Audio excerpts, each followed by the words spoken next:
right? You guys are doing an awesome job, so let's keep that up. All right. Naomi's going to be our first presenter today.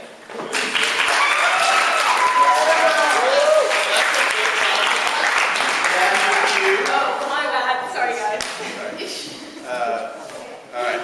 So I've got Naomi in my advisory, and I was really excited when I saw that she was going to be in my group because, first of all, we have advisory in the gym, so that's exciting.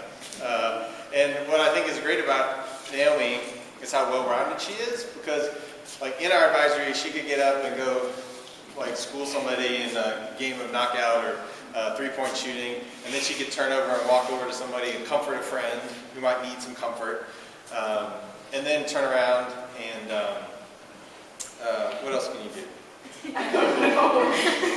No, the TikTok. Before we weren't allowed to TikTok, and then she could walk over and get in a TikTok dance. So it's so cool that she's like so well respected within her peer group, and within her friends, and she's just an awesome friend to all, not a few, but all. So I'll let Naomi take the stage. Feeling good about it? Not really. There's a bucket. All right.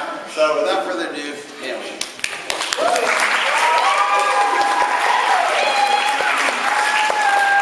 Hey guys, so this is my mini focus. Love life, engage in it. Give it all you've got. Love it with a passion, because life truly does give back many times over what you put into it. Maya Angelou. I selected this quote by Maya Angelou because it represents my middle school experience perfectly. Throughout the last 3 years, my mentality has been to live larger than life, give all I have to offer, seize all opportunities, and work hard.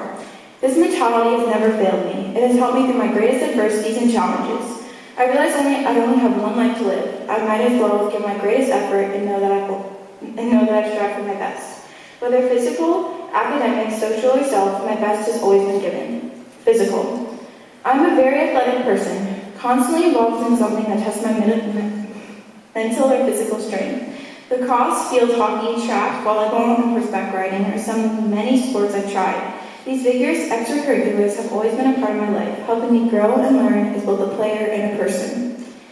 Yet the one sport that has had a lasting impact on my life has been basketball. I've been around basketball since the beginning of my life. During my childhood, my mom frequently worked long shifts at the hospital, so my dad would take me to the various sports he competed on and let me overlook the competitions from my cradle. The idea of bringing your little daughter to a basketball court was probably not the wisest, but from that moment on, the game was mine. During elementary school, my dad would slyly find ways to make exciting drills, so I would slowly work on my skill, whether attempting to play defense on him or pathetically trying to cross him up. We always managed to have fun. I may have messed up and given up on myself, but my dad was always there to pick me up and urge me to continue. As I became older, I took the drills more seriously and was easily frustrated by minuscule mistakes. In retrospect, those mistakes helped me learn and grow. I soon saw progress after each mistake I made. Now the years have gone by and I no longer throw tantrums, pathetically dribble around cones, and get blocked trying to shoot over my dad. Most of the time. I have grown into a confident and capable player, and I know that my hard work is paying off. Coming into 6th grade, I had a goal to reach varsity during my 8th grade year. After our 6th grade season, an unprecedented opportunity to play varsity girls basketball the next year was presented to me. I went for the chance. As an underclassman, being one of the point guards on varsity was and is terrifying. As a guard, you have to be the coach on the floor. You must facilitate the offense, make wise decisions with pass and shot selections, be a focal point on defense, and being one of the youngest on the team, trying to advise older players doesn't always end well.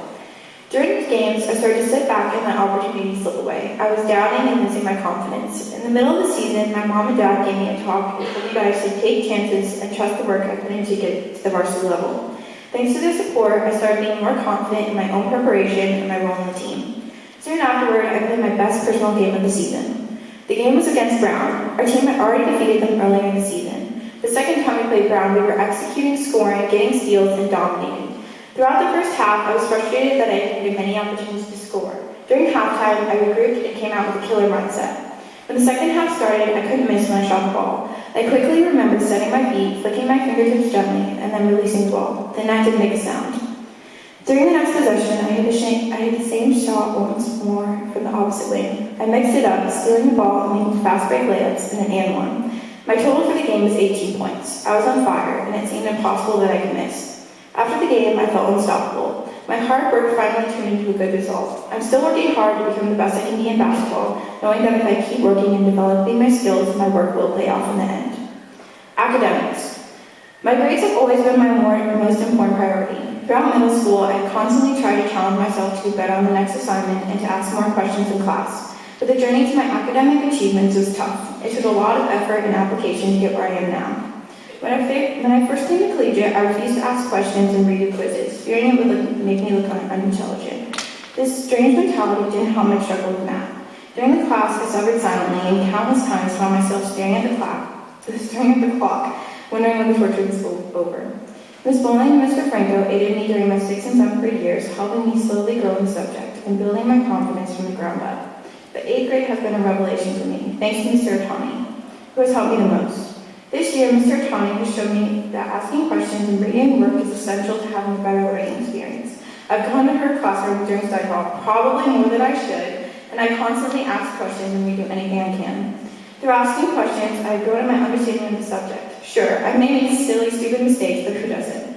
The hard work in Mr. Otani's classroom has earned me better grades and a better learning environment. English has always been my strongest subject. My parents made reading mandatory throughout our household. I quickly started skimming through books that challenged my mind and made me think in an unconventional way. From these novels, I learned that words could build and destroy, create and dismantle. Nevertheless, nothing could have prepared me for the small man that I was introduced to at collegiate summer camp. The man was larger than life with circle-shaped glasses, and his name was Mr. Beasley.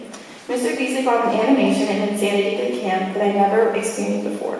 As I started 6th and 7th grade, I could always recognize the booming voice yelling at an unsuspecting 6th grader to tuck in their shirt, and I would always try to avoid his long conversations about teaching me during the 8th grade. During 6th and 7th grade, I breezed through English and the years flew by. Soon enough, I was sitting at a desk in Mr. Beasley's class, talking about various books, grammar, essays, literary devices, and more. Throughout the first quarter, I quickly learned that I couldn't coast through his class. During the second quarter, I found myself thriving.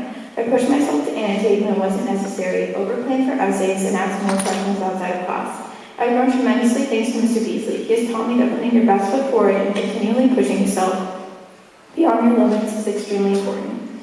Social. July 15, 2019, I moved 680 miles away from the only home I had ever known, Princeton, New Jersey. When I moved, I was scared, furious, and refused to give any effort to make new friends. I missed my old ones too much.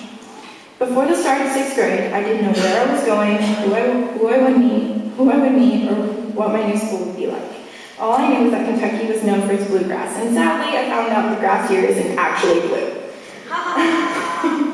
3 years ago to this day, if you told me about the friendships I've made at collegiate, I would have laughed and made me disbelief. It turns out that moving was the best decision my parents ever made, ironically enough. I still miss the closeness with my neighbors and biking to school every day with my friends, but at collegiate I met so many amazing people and I have great relationships. These people helped me see that moving to Kentucky was worth it. Because of these people, I was finally able to push out my normal comfort zone and was able to be myself. Self. Love life and engage in it. Give it all you've got. Love it with a passion because life truly does give back many times over what you put into it. Contrary to my quote, I have found that pushing myself and not acknowledging that I have limits has become my most difficult problem. Throughout middle school, I participated in everything that collegiate has offered. Sports, academics, LCS players, and various extracurriculars.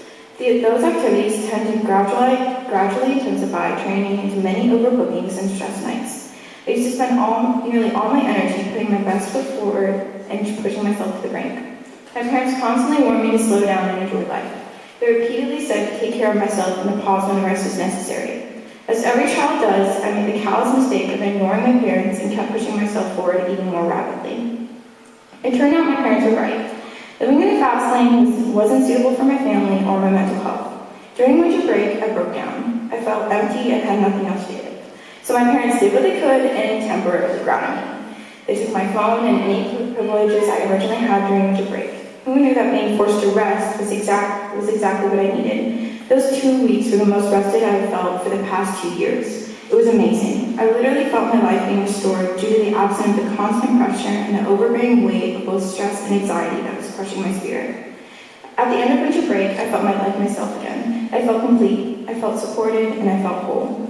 As I mentioned earlier, love life, engagement, give all you've got, love with a passion because life truly does give back many times over what you put into it. From this quote, I've learned I have to work hard, but I also have to learn how to maintain the balance between working hard and taking a break. My life is a gift. I need to enjoy it by acknowledging my limitations and knowing when to stop. Throughout my years in middle school, I have learned so much. Thank you, Collegiate, for all the experiences you have given me. Thank you, Collegiate, for preparing me as a scholar, as a leader, as a student athlete, as a friend, and as a daughter. I'm much better because of you, and I'm now ready to take all the lessons that I learned and apply them to the next stage of my life, high school. And here are my dedications. I would like to dedicate this speech to the two most important people in my life, my parents. There's so much I have to say about these amazing people, and I have a little bit of time, so I'll make this quick. Mom, even though you drive me insane with your teasing, you always have been a role model in my life, and I still aspire to be like you. You keep me grounded and guide me through the most difficult decisions and challenges I face. Thank you for driving me around to all the activities I participate in, and I will always love your hugs and endless support. My dad is the most hardworking and most determined man I know. He gets the job done swiftly and efficiently. You can probably guess where I get my determination from. Though we may butt heads and argue over basketball rackets all the time, just know that I appreciate your support so much. You've taught me to be confident in my strengths and grow my weaknesses. Thank you for all the support and encouragement you gave me. My second dedication is to Miss Wyman. Miss Wyman is the reason I became a student at Collegiate. Without her, I probably wouldn't have met any of you.